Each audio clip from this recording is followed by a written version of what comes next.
vamos a hablar acerca de parásitos intestinales, especialmente aquellos que van a vivir a nivel de lo que es la mucosa, de lo que es el intestino delgado y principalmente a nivel del intestino grueso, ya que muchos de estos parásitos van a producir especialmente lo que es la caída o lo que es el compromiso de lo que es el sistema inmunológico en la persona.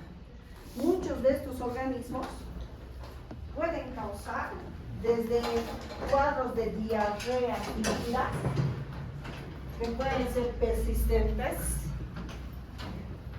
cuadros de enfermedades inflamatorias como es la enfermedad de Crohn, una colitis ulcerosa, una úlcera, y posteriormente producir necrosis y llegar a un diagnóstico que nosotros no queremos, en ese caso el cáncer. ¿Entendido? El penúltimo paso antes de llegar a ese diagnóstico de cáncer es una úlcera. Si la úlcera sangra, ¿no?, y produce más deficiencia de lo que es el sistema inmunológico, vamos a llegar a ese diagnóstico de cáncer, de compromiso prácticamente del sistema inmunológico y del órgano al cual está afectado, ya que muchos de estos parásitos viven por unos saprófitos dentro de lo que es la mucosa, de lo que es el intestino. ¿Entendido? Y en este avanzar, las amebas que constituyen estos parásitos intestinales tisulares forman una especie de espacio vacío, porque si forman una colonia, no lo hacen en todo el intestino. Dejan sus huevitos en un lado, pasan al otro lado, van de un lugar a otro lugar. A eso se denomina síndrome del intestino permeable o del intestino vacío se llama. ¿Entendido? Eso es lo que ahora vamos a relacionar con la parte de lo que es el hipotiroidismo, que está relacionado prácticamente con la parte de lo que es el sistema inmunológico y principalmente con dos tipos de inmunoglobulina. La inmunoglobulina G y lo que es la inmunoglobulina M, que tienen ustedes que revisar. ¿Entendido? Entonces vamos. Nuestra historia acerca de lo que es estas parasitosis intestinales, especialmente la más agresiva es la entoameba histolítica. Esa es la que va a producir cuadros de disentería, colitis ulcerativa, ¿no? Un desgaste especialmente de lo que es la mucosa intestinal. Ha sido descubierta en el año 1875 y a los 10 años de haber sido descubierto, este parásito se ha sido asociado con las úlceras que se producen a nivel de lo que es el colon sigmoideo. ¿Por qué a este nivel? No se olviden que la característica anatómica que tiene el colon sigmoideo es que la musculatura que tiene ahí es distinta al colon ascendente y al transverso, porque solamente tiene dos tipos de estrías musculares. Carece de velocidades intestinales. Las criptas de Lieberkühn son las que van a favorecer esta parte de lo que es el desarrollo de estos parásitos, ¿sí? Otro órgano que normalmente va a estar relacionado con este tipo de patología es el hígado, ya que puede enquistarse a nivel del hígado y producir abscesos hepáticos similares a la presencia de granulomas que van a crecer y en realidad van a comer el territorio de todo lo que es el hígado, ¿ok? Ya en el año 93, entonces, ya se ha hecho la diferencia entre lo que era ameba histolítica y lo que era la entoameba dispar. De estas dos especies que ustedes están viendo, la histolítica constituye uno de los parásitos más agresivos. Posterior al año 93, Lodge, este autor, ha descubierto como agente etiológico de las enfermedades producidas por amebas, que en ese entonces se conocía como amebiasis, ¿no? Dado de que este científico que ha hecho, ha estudiado a un grupo de campesinos que vivían en tierras donde no había disponibilidad de excretas, o sea, no había baños, no había saneamiento de suelos, ¿ok? Y vio de que un grupo de estos individuos tenía la misma sintomatología, diarrea, vómitos, ¿entendido? Y muchas de estas personas se caracterizaban porque, como eran agricultores, la mayor parte de estos agricultores, ¿qué hacían? Comían el alimento sin tener el cuidado de lavarse la mano, ¿entendido?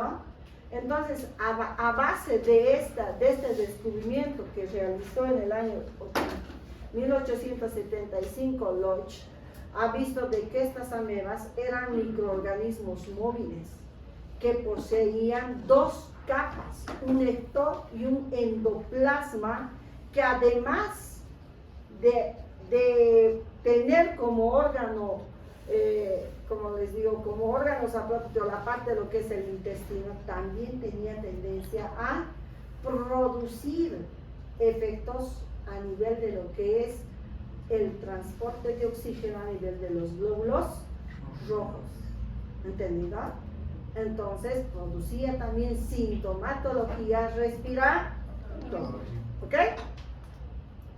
Entonces, durante ese estudio que ha realizado Lodge, uno de los pacientes ha visto de que ha muerto a los 7 meses de haber iniciado la investigación.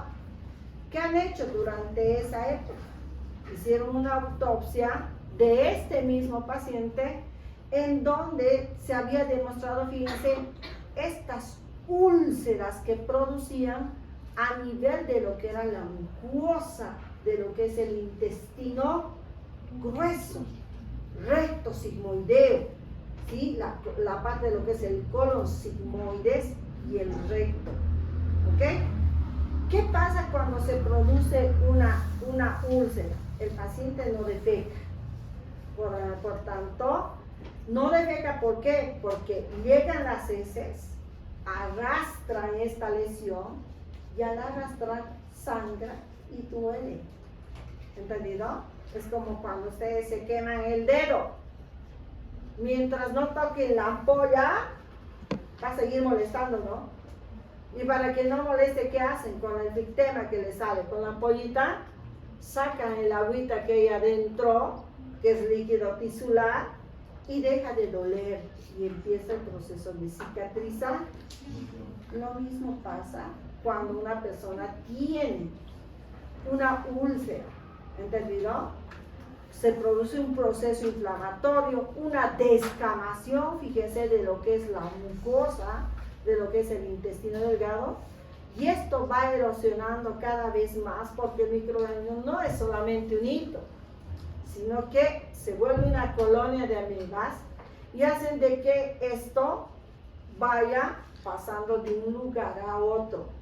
Eso quiere decir que se produce contagio por vecindad, ¿ok? Entonces, eso se ha visto en esa autopsia que se ha hecho.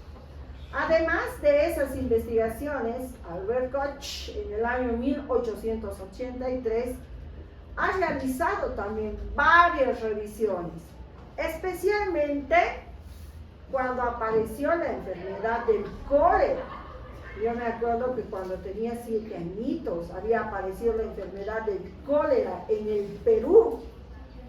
Y como nosotros estamos, Bolivia, estamos adentrito, el cólera ha pasado seguidito al Brasil y luego a la Argentina.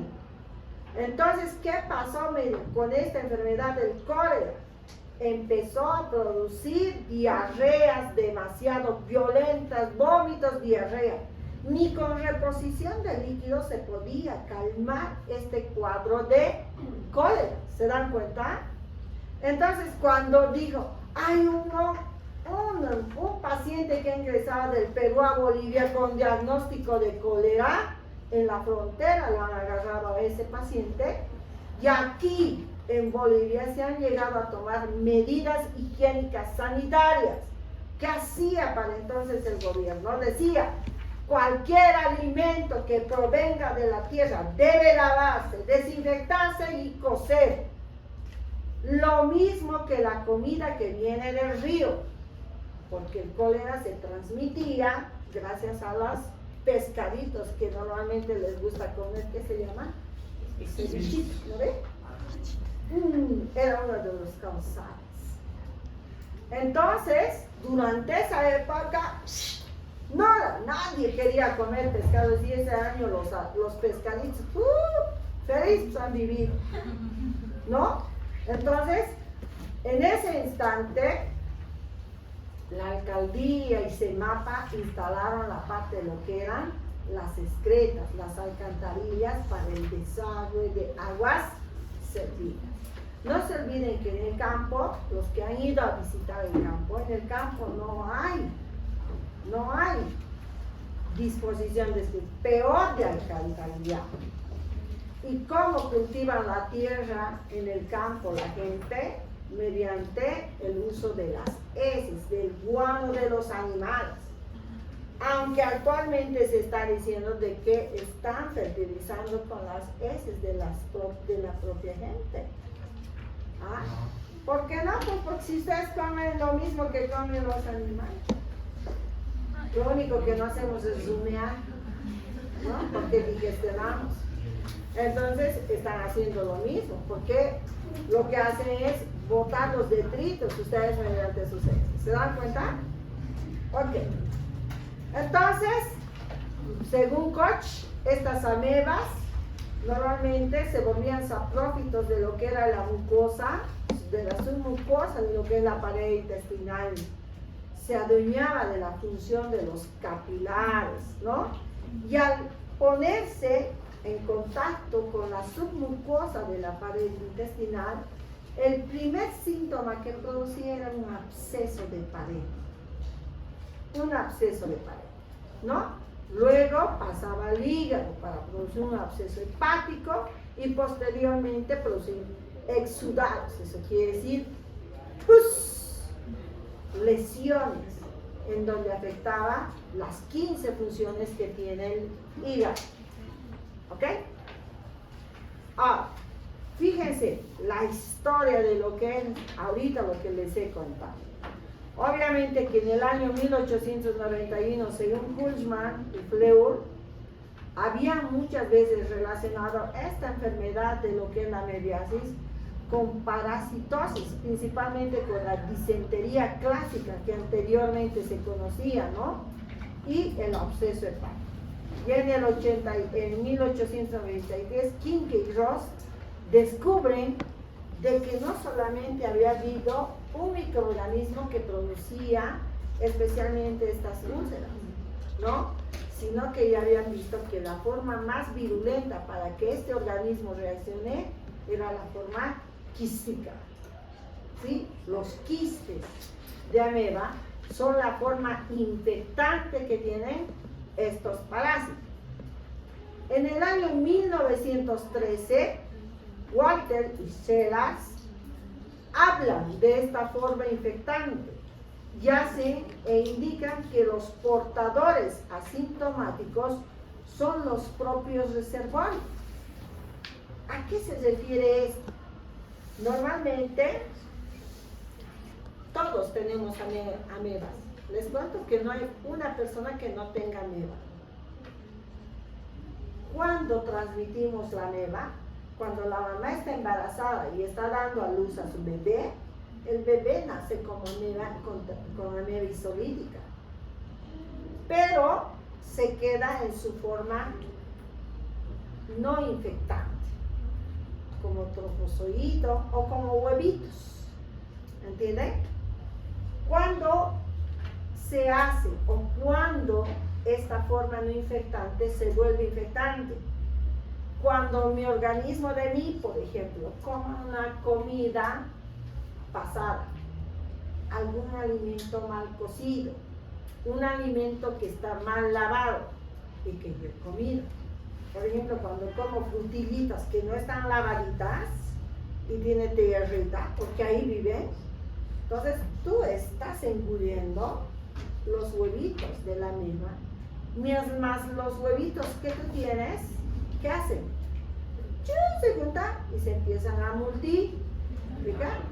Eso quiere decir que a los 3 días tú vas a estar con diarrea y vómitos. ¿Sí? Hasta que nuevamente esos huevitos dejen de ser infectantes, ya no sean quistes y vuelvan a su forma no infectante. Eso quiere decir que también son oportunistas del mecanismo de alimentación que ustedes tienen, ¿no? Hay tratamientos obviamente para erradicar la parte de lo que son estas amebas, pero siempre tenemos amebas. Como les digo, ninguno de ustedes ahorita no tiene amebas, tienen amebas, solo que están dormiditos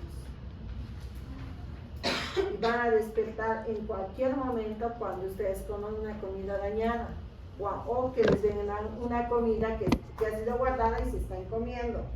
Fuera de tener el estafilococo, va a tener también el isótomo. ¿Entendido? Dime. ¿Cómo se les decía las formas no contagiosas de la ameba? No infectantes. ¿No infectantes? ¿Cómo se les decía? Huevo y trofozoide. Trofozoide. Primero está su forma larval, es el huevito. Luego está el trofozoide. Si el trofozoito madura y se convierte en quiste, ya estamos hablando de forma infectante. Ahí es donde van a producir toda la sintomatología. ¿Ok? Ok. Entonces, el agente etiológico está relacionado principalmente con estas dos especies, lo que es la entoameba histolítica y la entoameba avispal. Se dice que ambas especies son idénticas y que pueden diferenciarse por medio de microscopía. La primera de estas, que es la entoameba histolítica, se caracteriza porque esa es invasora. Eso quiere decir que va a invadir tejidos, invade hígado, invade intestino grueso y va a producir siempre lesiones caras, en este caso las úlceras y las necrosis, ¿no? Por medio de estas formas no infectantes que son los trofozoitos. Ya les he dicho que no se quedan en un solo lugar, siguen viajando, siguen colonizando la parte de lo que es su intestino. Pero ambas normalmente en su forma infectante, que son los quistes, siempre van a producir dolor y siempre van a producir características distintas en las heces en relación al olor y al color. ¿Ok? ¿Quiénes tienen hermanitos chiquititos aquí? Recién naciditos, pequeñitos. Cuando normalmente los bebés son bebés, la caquita que tienen, sus heces que tienen, no tienen olorcito, porque es pura leche, leche, leche. Cuando empiezan a cambiar en olor y en color, cuando a los 6 meses empiezan a darles papilla a los bebés, o hay cambios de color, o hasta los mismos pelitos cambian ahí. ¿A ver? Porque ya están produciendo óxido nítrico. ¿Entendido? Entonces, lo mismo, esa misma acción tiene estas amebas. Entonces, existen dos fases importantes de lo que es la entoameba histolítica, principalmente la fase de trofozoito, que se dice que es la forma no infectante, que se caracteriza principalmente por tener una membrana plasmática, un citoplasma y un núcleo grande. Y esta otra fase, que es la fase quística, que también se conoce como la forma inmóvil que tiene esta ameba. Esta es la forma infectante, la forma más resistente que tiene esta ameba. ¿Ok? Entonces, el trofozoito siempre es la forma más vegetativa que tiene este microorganismo. Miren, mide entre 20 a 40 micras de diámetro. Cuando está móvil, normalmente tiene una especie de colita, un pseudópodo que le sirve para movilizarse y realizar amplios movimientos, pero que a nivel microscópico, fíjense, este es un trofozoito, no se observa, ¿no es cierto? Es transparente. ¿Cuándo vamos a ver? Cuando esté en la forma quística. Entonces, los trofozoitos, así en estado fresco, presentan, miren, en su interior varios eritrocitos que están fagocitados y que difícilmente van a estar cerca de lo que es el núcleo, ¿ok? Van a estar alejaditos de esto. Ahí está la característica de estos trofozoitos. Miren, tiene una membrana plasmática, un citoplasma. A esta membrana citoplásmica también se conoce como ectoplasma, al citoplasma como endoplasma, tiene un núcleo grande, ¿no? Un nucleolo que se conoce como endosoma central, ¿no? Y aquí está el pseudópodo que les he dicho, miren, que es transparente, ¿ok? Entonces, mide un diámetro más o menos así, sin la colita, de 10 a 60 micrómetros. La temperatura ideal a la que viven estos parásitos es de 37 grados, a un pH de 7.0, ¿no? Normalmente cumple funciones de hidratación, se nutre, ¿no? Se nutre especialmente de los detritus, ¿no? Y su enquistamiento normalmente a nivel de lo que es el colon descendente siempre es desfavorable para el paciente, ¿ok? Normalmente las colitis ulcerosas que son producidas por este tipo de parásitos son muchas veces causantes de la parte de lo que es la anemia, ¿no? En ciertos pacientes por el sangrado que produce.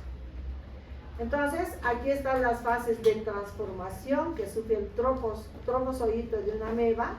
Primero, una fase de prequiste, una fase de quiste inmaduro con un pequeño núcleo, luego está un quiste inmaduro que es binucleado y posteriormente está el quiste maduro que es tetranucleado con 4 núcleos.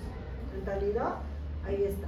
Entonces, al trofozoito todavía se considera como forma no infectada. Pero cuando este empieza a desarrollar, fíjense, ya se convierte en una forma infectante. Y si ustedes le brindan un ambiente para que esta forma no infectante siga cambiando de formas, madurando, ese ambiente se convierte en un ambiente adverso para él. ¿Ok? ¿Qué más? ¿Qué características tiene el quiste de la ameba? Normalmente se dice que este quiste mide entre 10 a 18 micras y esta es la forma más resistente que tiene este microorganismo, porque es infectante. Normalmente, miren, todos los quistes que se ven en microscopía tienen forma redondeada, poseen una envoltura gruesa y en el interior de esta vamos a ver cuántos núcleos habíamos dicho. 4. Wow, son tetranucleados. Ok. Entonces, miren, si yo veo así, normalmente, según el grado de madurez, ¿cuál es el primer grado del quiste? Luego, quiste inmaduro. Luego, tetranucleado. Eso tienen que saber de memoria. ¿Entendido? Cuando se habla de patógeno.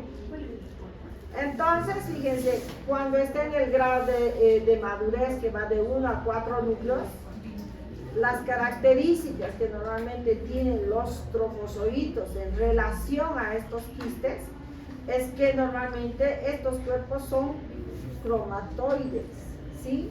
Son cromatoidales, especialmente porque tienen bordes curvos, tienen en sí una masa de glucógeno, ¿no? Por eso son afines a la parte de lo que es la producción del absceso hepático y prácticamente van a estar en estas 4 formas que habíamos visto. Si lo ven aquí, fíjense, aquí está un quiste de entoameba histolítica, ¿no? Un quiste maduro en relación a un quiste en donde prácticamente no se ven, ¿no es cierto? No son visibles prácticamente aquí la parte de lo que son los núcleos. Aquí yo diría, este es un quiste, pero con dos núcleos, ¿no? Que esté en esta fase binuclear.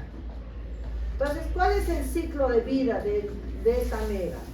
Normalmente la infección siempre se produce por ingesta de estos quistes, ¿no? Que son tetranucleados, que son resistentes al pH de la mucosa gástrica. Cuando están en esta etapa de metaquistes o quistes con binucleados, ¿no? O 4 trofozoitos metaquísticos, también se llaman así, ¿no? Estos tienden a dividirse de 2 en 2. Si tengo 4, la próxima generación tendrá 8. ¿Entendido? Ahí está. Unos normalmente vienen y se colonizan, ¿no? Y son arrastrados principalmente por el transporte de lo que son las heces hacia la parte de lo que es el recto, especialmente si está en su fase de maduración, prequiste, quiste mononucleado, el binucleado y el tetranucleado, que es el quiste maduro. Entonces, el ciclo de vida, especialmente de lo que son estos trofozoitos que están viendo acá, estos van a encontrarse principalmente a nivel de la luz de lo que es el colon, ¿no?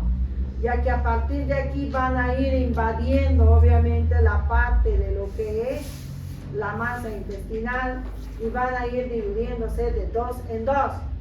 Primero un núcleo, 2 núcleos, 4 núcleos y sigue un núcleo, 2 núcleos, 4 núcleos. ¿Entendido?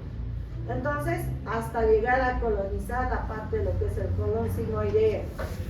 Luego de que estos trofozoitos llegan a la luz del intestino, ¿no? Acá, fuera de la luz del intestino, ya se convierten en quistes infectantes, maduros, ¿sí? Por tanto, entonces, estos van a seguir inclusive continuándose con su desarrollo hasta la parte de lo que son los tetranucleados.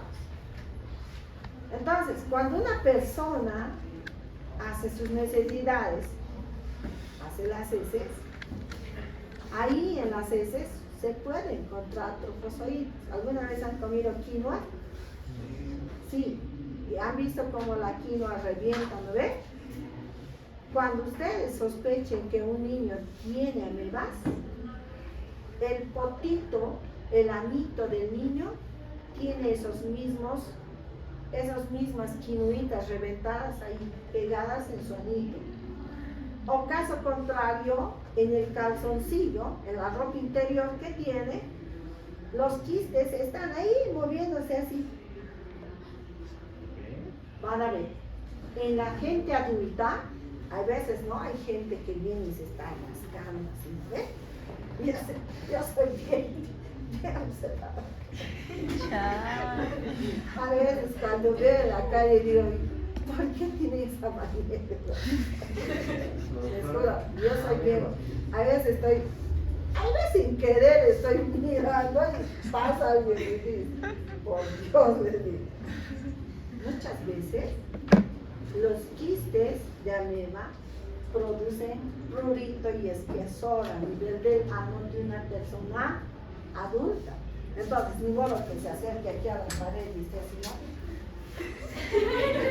Cuando yo tengo comezón en la espalda estoy, ¿no? Pero imagínense, esos quistes que se van a alojar a nivel del ano, pues si no quiere ver que se está rascando, va a ser esto, ¿no? Entonces va a buscar la manera de, y al rascarse, ¿qué están haciendo? Están produciendo erosión. Y esa erosión va a producir un absceso que luego puede ulcer, ¿no? Por eso decimos, ¿no? Las uñitas en las mujeres es el peligro andante que tenemos, no porque rascan, ¿eh? Porque en las uñitas viven más de 500 microorganismos. Entonces tienen que tener mucho cuidado.